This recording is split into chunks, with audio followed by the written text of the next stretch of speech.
Iran ने प्रधानमंत्री नरेंद्र मोदी को निमंत्रण भेजा है। खामनेई के अंतिम संस्कार में भारत की मौजूदगी आखिर अहम क्यों है और ये भू राजनीतिक महत्व किस तरह रखता है, इसे समझते हैं। पश्चिम एशिया की राजनीति में एक नए अध्याय की शुरुआत होने जा रही है।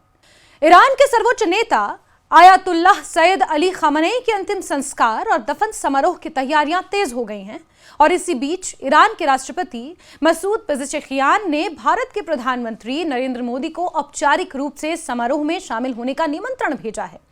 ये निमंत्रण केवल एक राजनयिक औपचारिकता नहीं माना जा रहा, बल्कि इसे भारत ईरान संबंधों और बदलते क्षेत्रीय समीकरणों के संदर्भ में एक महत्वपूर्ण संकेत के रूप में देखा जा रहा है। राजनयिक सूत्रों के अनुसार ईरान ने प्रधानमंत्री मोदी को खामनेई के राजकीय अंतिम संस्कार और दफन समारोह में शामिल होने का निमंत्रण भेजा है। हालांकि नई दिल्ली की ओर से अभी तक इस बात की पुष्टि नहीं हुई है कि प्रधानमंत्री स्वयं ईरान जाएंगे या भारत की ओर से किसी अन्य वरिष्ठ प्रतिनिधि को वहां भेजा जाएगा। विदेश नीति के जानकारों का मानना यह है कि इस फैसले का महत्व केवल एक श्रद्धांजलि कार्यक्रम तक सीमित नहीं होगा, बल्कि ये भारत की पश्चिम एशिया नीति और ईरान के साथ उनके रणनीतिक संबंधों का भी संकेत देगा। ईरान सरकार के अनुसार अंतिम संस्कार से जुड़े कार्यक्रम जुलाई के पहले सप्ताह में आयोजित किए जाएंगे, संभवतः 4 जुलाई को। शोक समारोह तेहरान से शुरू होंगे और फिर देश के विभिन्न धार्मिक एवं राजनीतिक महत्व वाले शहरों तक पहुंचेंगे।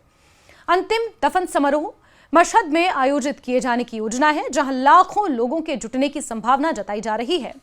ईरानी प्रशासन इसे देश के हालिया इतिहास के सबसे बड़े सार्वजनिक आयोजनों में से एक मान रहा है। आयतुल्लाह अली खामनेई लगभग 4 दशकों तक ईरान की राजनीति, सुरक्षा नीति और विदेश नीति के केंद्र में रहे हैं।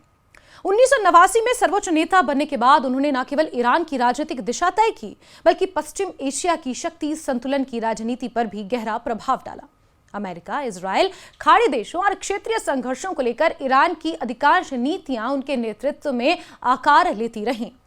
इसी कारण उनके निधन को केवल एक राष्ट्रीय घटना नहीं, बल्कि पूरे क्षेत्र के लिए ऐतिहासिक मोड़ माना जा रहा है।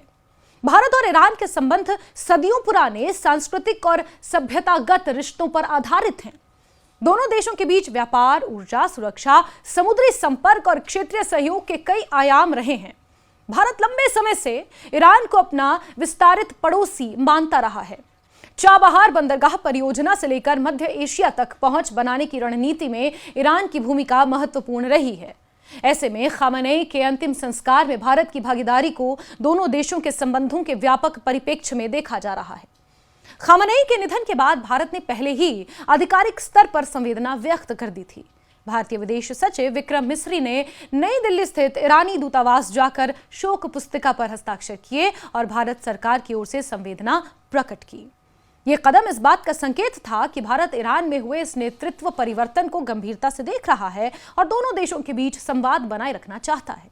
भारत की प्रतिक्रिया को समझने के लिए पिछले वर्षों की घटनाओं को भी देखना जरूरी है। मई 2024 में जब ईरान के तत्कालीन राष्ट्रपति इब्राहिम रईसी की हेलीकॉप्टर दुर्घटना में मृत्यु हुई थी, तब भारत ने एक दिन का राष्ट्रीय शोक भी घोषित किया था। उस समय उपराष्ट्रपति जगदीप धनखड़ को ईरान भेजा गया था, जिन्होंने भारत का प्रतिनिधित्व किया। इसी अनुभव के आधार पर अब ये अटकलें लगाई जा रही हैं कि यदि प्रधानमंत्री मोदी स्वयं समारोह में नहीं जाते हैं तो भारत किसी उच्च स्तरीय प्रतिनिधिमंडल को भेज सकता है।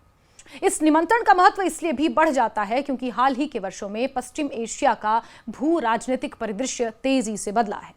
ईरान, इजराइल, अमेरिका, रूस और खाड़ी देशों के बीच संबंधों में लगातार उतार चढ़ाव देखने को मिले हैं। ऐसे माहौल में भारत ने संतुलित कूटनीति अपनाने की कोशिश की है।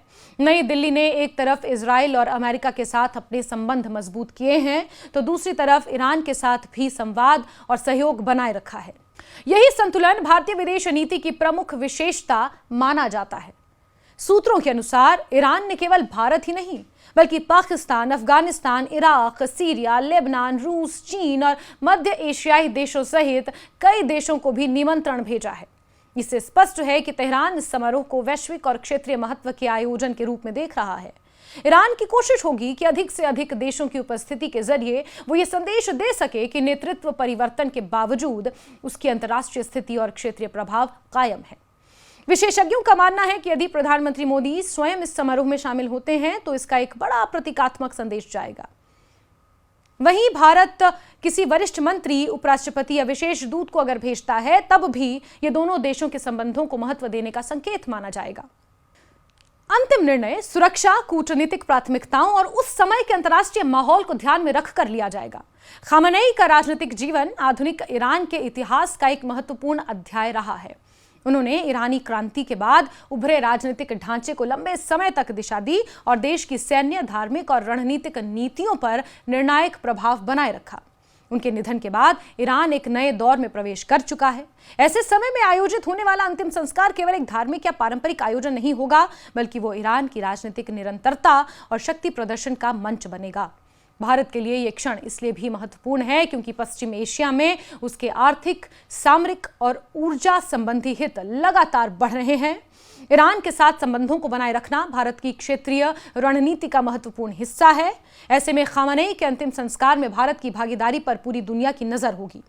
आने वाले दिनों में यह स्पष्ट होगा कि प्रधानमंत्री मोदी स्वयं तेहरान और मशहद के कार्यक्रमों में शामिल होंगे या भारत की ओर से कोई अन्य उच्च स्तरीय प्रतिनिधिमंडल इस ऐतिहासिक अवसर पर देश का प्रतिनिधित्व करेगा। लेकिन इतना तय है कि यह निमंत्रण भारत ईरान संबंधों के महत्व और दोनों देशों के बीच बने हुए राजनयिक संवाद का एक महत्वपूर्ण संकेत है।